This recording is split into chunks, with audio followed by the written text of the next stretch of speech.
যে সমস্ত বন্ধুদের ছাদ বাগানে এখনো পর্যন্ত জামরুল গাছে গুটি সেই পরিমাণে আসেনি, তাদের জন্য এই ভিডিওটি খুবই গুরুত্বপূর্ণ।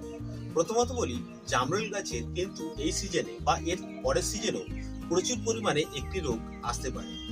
তার জন্য আপনাকে এখনকার থেকেই তৈরি থাকতে হবে। যদি আপনি আগে থাক থেকেই প্রিপেয়ার হয়ে থাকেন, তার জন্য খুবই ভালো।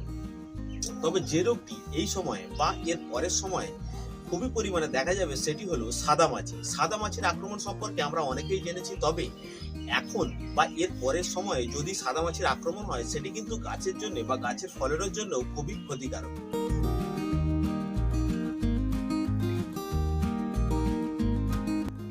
ছাদে বসানো জামরুল গাছে যদি আপনি সঠিক পরিচর্যা করতে পারেন, গাছটি ছোট হোক বা বড়, সেক্ষেত্রে আপনি একটি জামরুল গাছ থেকে প্রচুর পরিমাণে ফলন পাবেন। তবে তার জন্য কিছু টিপস রয়েছে, যেগুলো ফলো করলে আপনি যে কোনো ছোট গাছেই প্রচুর পরিমাণে জামরুল আনতে পারবেন। তো কি সেই টিপস, আজকের সেই বিষয়গুলো নিয়ে আলোচনা করব। প্রথমত বলি, জামরুল গাছের গুটি ধরার আগে আপনাকে অবশ্যই ইনসেক্টিসাইড প্রয়োগ করতে হবে। কেননা দেখুন, গাছের যদি রোগাক্রান্ত অবস্থা থাকে, তাহলে কখনোই একটি জামরুল গাছের গুটি আসবে না, বা এলেও সেই পরিমাণ আনা সম্ভব নয় যে পরিমাণ আপনি চাইছেন। ইনসেক্টিসাইডের মধ্যে প্রথমত রয়েছে সিস্টেমিক এবং কন্টাক্ট, যেটি সোলেমান নাম রয়েছে। এটি সিস্টেমিক এবং কন্টাক্ট ইনসেক্টিসাইড। এটি আমি এই গাছের অর্থাৎ এই গুটি ধরার আগে আমি একবার প্রয়োগ করেছিলাম। এটি গাছের খুবই ভালোভাবে রোগমুক্ত করবে। যেমন ধরুন, গাছের সাদামাছির জন্য অবশ্যই এটি ভালো। তবে কিছু ক্ষেত্রে যদি সাদামাছি না যায়, সেক্ষেত্রে কিন্তু আমাদের সাইফারম্যাথিন গ্রুপের যেটি বেশি ভাগ রয়েছে সেটিকে দিতে হবে, অর্থাৎ ব্রড স্পেকট্রাম গ্রুপের যদি ভালো কীটনাশক বলতে হয়, তাহলে তার জন্য রয়েছে প্রফেক্ট সুপার। এবারে আসছি জামরুল গাছের গুটি সেট করা বিষয়টি নিয়ে।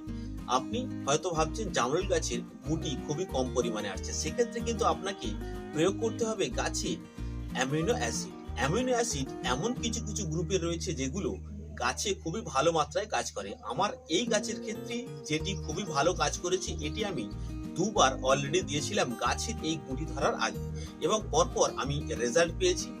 এমনকি এটি রয়েছে আমার কাছে, সেটি হলো মিক পাওয়ার। এটির মধ্যে অ্যামিনো অ্যাসিড রয়েছে, যেটা গাছের বেড়ে ওঠার যে গতিবেগকে রোধ করে এবং সেখান থেকে প্রচুর পরিমাণে ফুল ফলের চাহিদা যোগান দেয়। এই মিক পাওয়ারটি খুবই ভালো।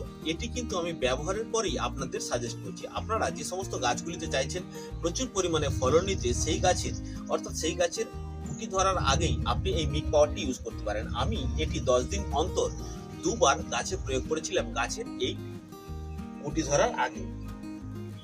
তো এরপর আরো কিছু জিনিস রয়েছে যেগুলো গাছের মধ্যে আমাদের পরবর্তী সময়ে ফলো করা প্রয়োজন।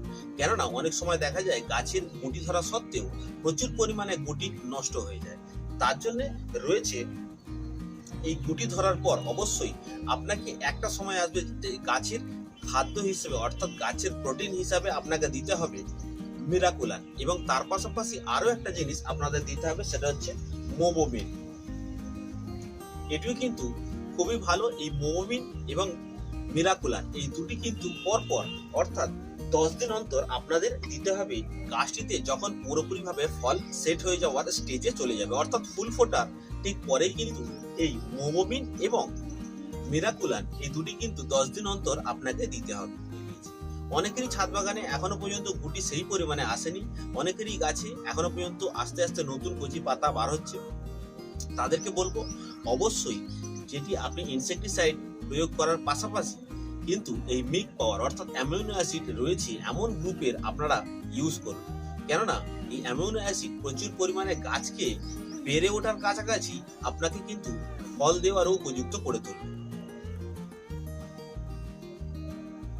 তো বন্ধুরা, এই ভিডিওতে আশা করি আপনাদের একটি জিনিস বোঝাতে পেরেছি, যে গাছের অধিক মাত্রায় যদি ফলাতে হয়, তাহলে কিন্তু এই অ্যামিনো অ্যাসিডের মাত্রাটি আপনার একবার হলেও ফুল আসার আগে, অর্থাৎ গুটি সেট করার আগে দিতে হবে, সেটা যে কোনো গাছের ক্ষেত্রে। তবে আমি দুটি গাছে এটি প্রয়োগ করে দেখেছি, এর পাশাপাশি আমি আরো দেখব এটি কোন গাছের ক্ষেত্রে আরো বেশি মাত্রায় দিতে সক্ষম হয়।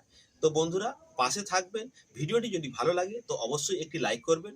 আজকের এই ভিডিওটি আমি এখানেই শেষ করছি। আবার দেখা হচ্ছে নতুন ভিডিওতে। ততক্ষণ পর্যন্ত বন্ধুরা টাটা, বাই বাই, জয় হিন্দ।